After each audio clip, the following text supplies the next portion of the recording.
this episode of On the Set, I'm going back over Resident Evil Welcome to Raccoon City. This is the adaptation from 2021 directed by Johannes Roberts that takes the events of both the first game and the second one and combines them into one film. So let's get into it. The film opens up in an orphanage in Raccoon City in the 80s. We're introduced to Chris Redfield and his sister Claire, who are both living there. Late one night, Claire befriends another young girl named Lisa Trevor who wears a mask to cover her face. The orphanage is looked after by Dr. William Birkin, a scientist from the Umbrella Corporation, a pharmaceutical company that pretty much runs the town. Birkin's been using young children from the orphanage as lab rats for his experiments. So then, one night, he chooses Claire, and before they can take her away, she escapes and leaves town. Nearly a decade later, Claire returns to Raccoon City after speculating that Umbrella is hiding something. She hitchhikes with a trucker in the pouring rain. Suddenly, a girl appears in the road in front of the vehicle and they hit her. But when they go to check, she's gone. Meanwhile, at a diner in town, the Alpha team of a Special Forces unit called S.T.A.R.S are hanging out when two members from Bravo team walk in and say they're going to investigate some weird occurrences up at the Spencer estate, a mansion in the Arklay Mountains outside of town, which of course is owned by Umbrella. Then we meet Leon Kennedy, a rookie cop who just got transferred there. He talks with a waitress who seems to be bleeding from her eyes. Because, yeah, that's normal. Sometime later, Claire meets with her brother Chris to warn him about Umbrella, but he doesn't believe her. Even after she shows him conversations she had with a journalist named Ben, who she's been talking with for quite a while. Ben claims that Umbrella's slowly been poisoning the town's water supply for years with a virus called the T-virus. As Chris leaves to go to the police station, Claire stays behind in his house and is attacked by a neighbor, who's also bleeding from her eyes. And she's acting pretty spastic. Later at the station, the police chief briefs Alpha Team about Bravo Team going missing at the Spencer Mansion, so Alpha Team heads to the Arklay Mountains to investigate. But unknown to the rest of the team, one of them, Wesker, has been in contact with an outside party who's paying him to steal a virus called G from a lab beneath the mansion. Once they get to the mansion, things go bad pretty quick. The team is suddenly ambushed by zombies.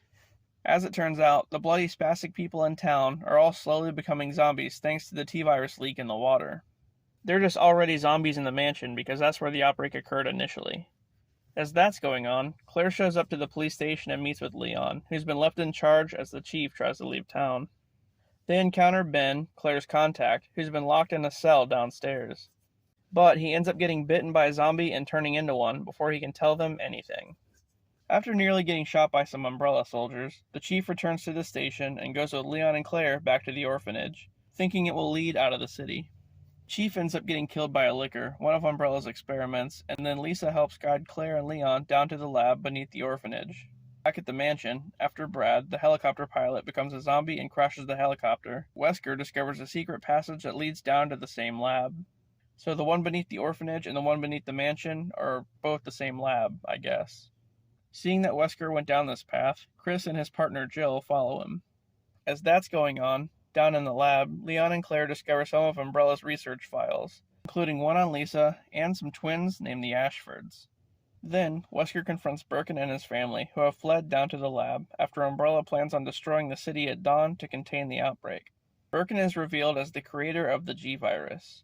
And after refusing to hand it over, Wesker shoots Birkin and he's forced to inject himself with it to avoid death.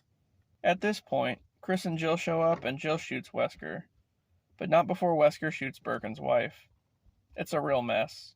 Then, as they head to the train to escape the lab, Birkin resurfaces, now mutated, and attacks Chris.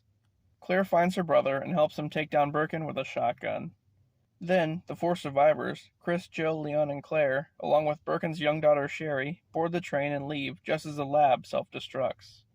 Suddenly, they're greeted by Birkin yet again, who's even further mutated, but Leon takes him out with a rocket launcher. Following that, the group emerge from a tunnel as Raccoon City implodes. Afterward, we get a mid-credit scene of Wesker in a body bag. He suddenly springs to life, but he can't see anything. All of a sudden, he's approached by a woman named Ada, who apparently was his contact the whole time. She hands him a special pair of sunglasses, allowing him to see.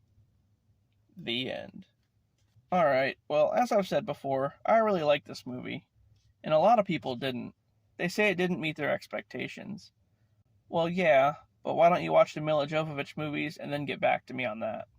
Anyway, The way they merged the plots of the games was a bit much, I'll admit. I'd rather see them be separate. But I'll take what I can get. I would have liked to have seen Mr. X in here, or how about the Tyrant from the first game? Nope, just Birkin. But anyway, guys, that was Welcome to Raccoon City. I guess I have a little better appreciation for it, opposed to when I first reviewed it. Anyway, I'll see you later.